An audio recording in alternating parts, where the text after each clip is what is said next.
Welcome, my dear listeners, to Storytime, a space where ancient wisdom breathes again through story, symbol, and the human heart. Today's tale comes from the Mahabharata, a great mythical story that carries questions of destiny, devotion, identity, and the quiet costs of belonging. As you listen, you're invited not just to follow the plot, but to feel into the inner landscape of those who walk the path. We are not so different from the characters of our story today. Let the world of bows and mantras, curses and courage unfold. This is the beginning of a rivalry written long before either of our warriors lifted a bow, and the first echo of a war that would one day shake the world.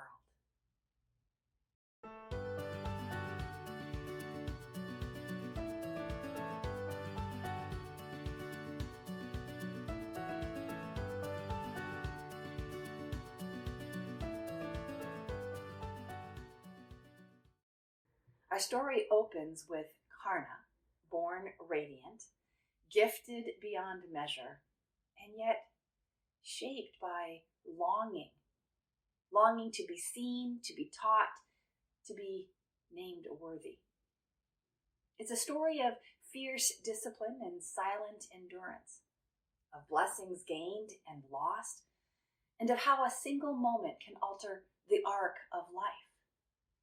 Karna's story is also one of rivalry, though at first it appears to be about skill and pride. In truth, as we'll see in our coming chapters, this story is about fate preparing to reveal itself. Karna's rise and destiny. While rivalry among the cousins was unfolding in the palace of Hastinapur, Karna was growing up as an only child in the humble home of his adoptive parents. He showed great promise as an archer. He grew tall and strong and handsome, and he glowed with an inner beauty. Among his many fine qualities, perhaps the most outstanding was his unparalleled generosity. As his midday daily worship of the sun, he focused his prayers on the act of giving. He was known far and wide as the one who would give the shirt off his own back without hesitation and without need of a promise for its return. Radha and Adhirata adored their handsome, generous son. Radha showered him with affection. When he ran into the house after playing with his bow and arrows in the yard, she would scoop him up in her arms, mud and all, saying, "I love you, I love you, I love you." And Karna would bury his face in her chest and happily say, "I love you too, mother." Ahirata was a kind and patient father who hoped to teach his son the art of training horses. But Karna had no interest in this trade. "Please, father," he would say, "I want to be an archer." The little boy would hold up his beloved bow and arrows and smile his winning smile. "I want to be the greatest archer in the whole wide world." If you remember, Karna was born with a shield embedded into his body. It seems he was destined for battle.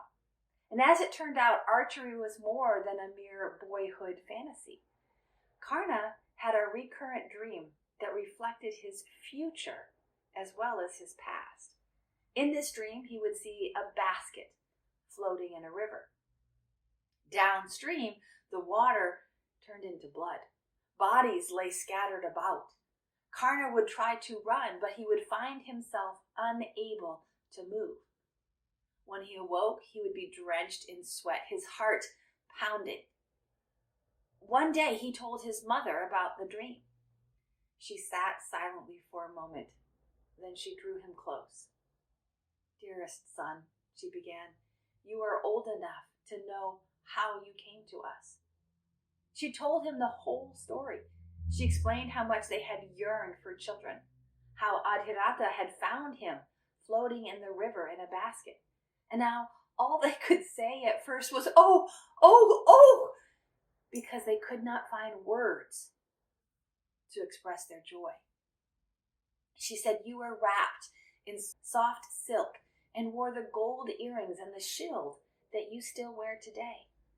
We thought maybe your mother was a princess who for some reason could not raise you and had to let you go.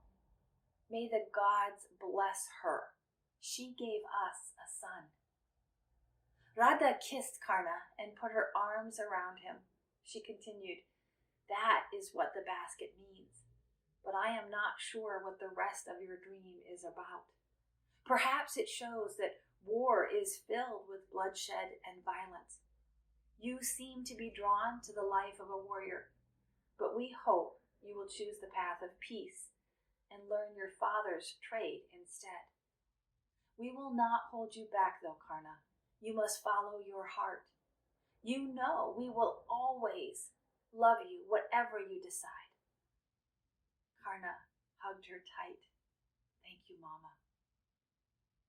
When Radha revealed the truth of the basket on the river, Karna felt a deep longing to discover his purpose. Karna matured into a brilliant archer and a man of extraordinary generosity. His parents' unconditional love gave him humility and courage, though he remained haunted by dreams of rivers of blood and the unknown origins of his birth. Karna's parents' love gave him the courage to follow his heart, and when he was old enough, he left home to seek out sage Parashuram, who was known far and wide as the very best archery teacher. Karna knew that sage Parashuram's school accepted only students of the Brahmin caste. But so strong was his ambition to learn archery that he chose to masquerade as a Brahmin lad to gain admittance. Karna had no way of knowing who his birth parents were, but he did know that his adoptive father was a tradesman and certainly not a Brahmin. Nevertheless, Karna presented himself to sage Parashuram in a white dhoti and shawl, taking care to cover his golden shield. He had shaved his head, leaving nothing but a thin tuft of hair at the very top, and he looked just like a Brahmin boy, ready to start training for the priesthood, the profession most Brahmins practiced. Sage Parashuram never suspected that such a fine boy would lie about his background and readily took him on as his student. Karna spent many years learning everything his teacher had to offer. One afternoon, as the old sage was taking a nap, resting his head on Karna's lap, a ghastly flesh-eating bug with enormous pincers landed on Karna's thigh. It tore a deep wound into the boy's flesh, and blood gushed down his leg. Karna sat quietly through this whole ordeal. Generous as always, his first thought was for his teacher. He did not want to disturb his nap.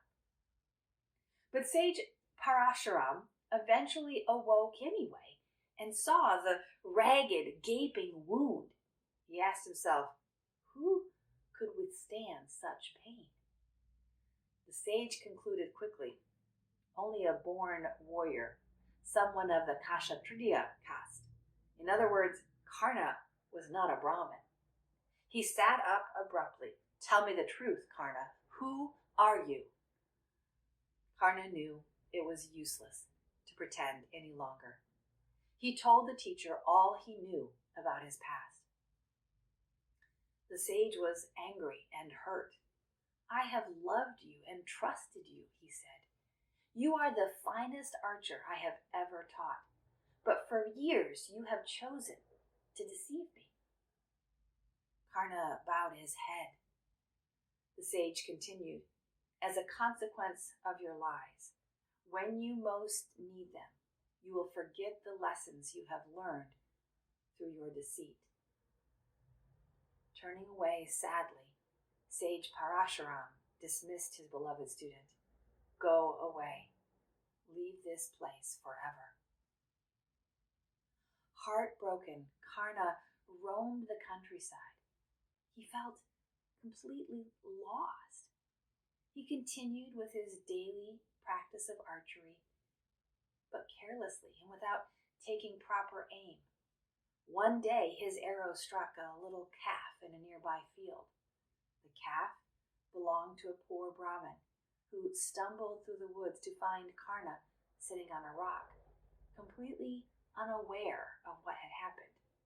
You have killed my calf, the Brahmin cried in anguish. My sacred calf, my only source of livelihood, you have left me trapped in poverty. The poor Brahmin shook his fist at Karna as he cursed him.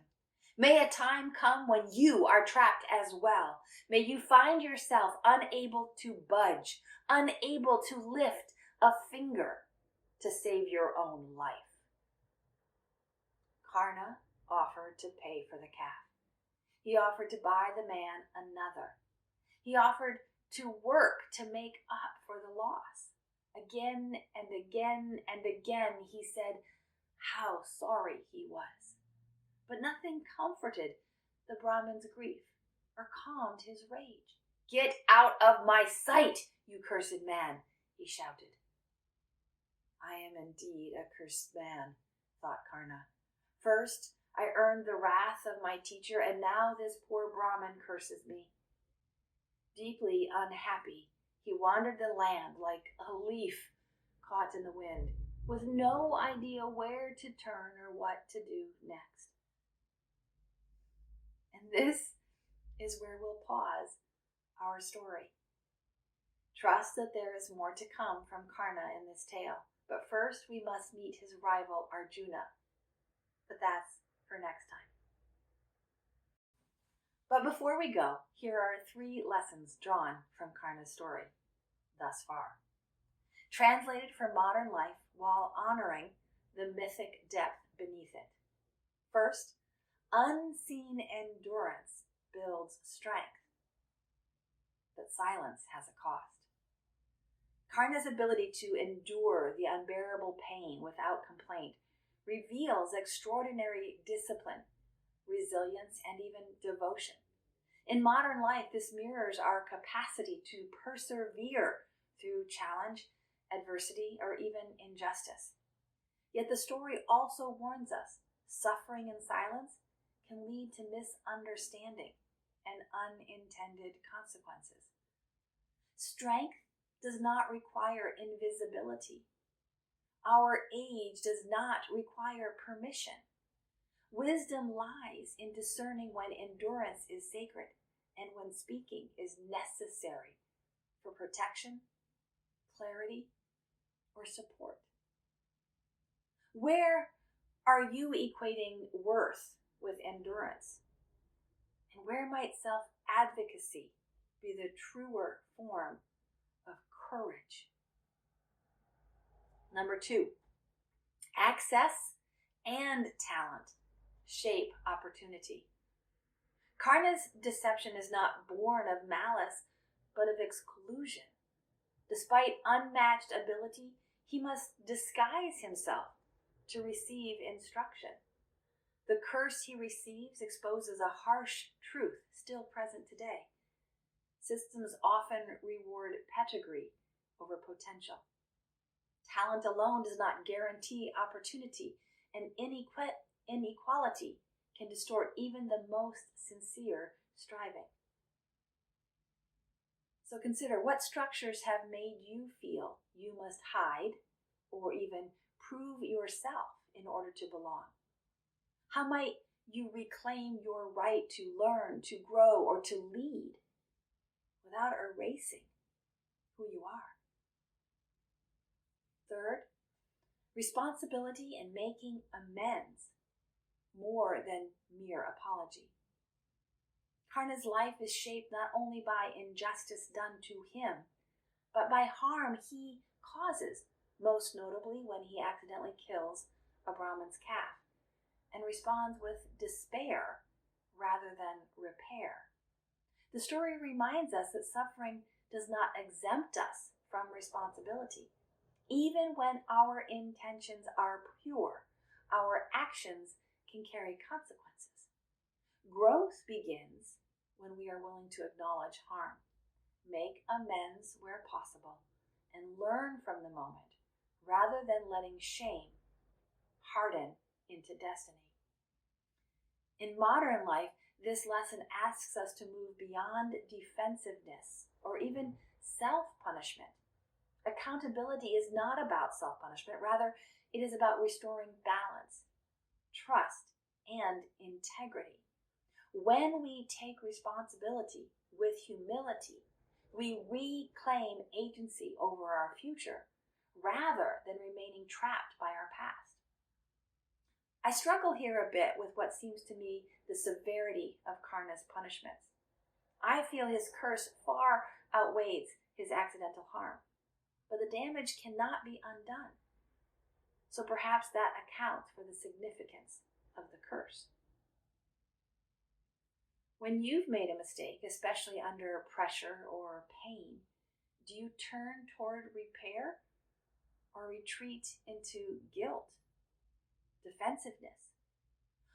What might it look like to respond with responsibility that heals rather than condemns? Together, these lessons invite us to look beyond achievement and identity toward discernment, equity, and compassion, qualities that allow strength to serve not just the self, but the whole. So as we close this chapter of Storytime, we're left not with easy answers, but with living questions about strength and silence, merit and access, and eventually the rivalry and kinship born through life.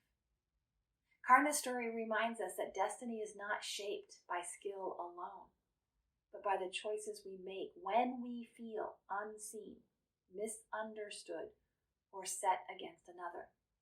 These ancient stories endure because they continue to speak to the very human moments we still navigate today.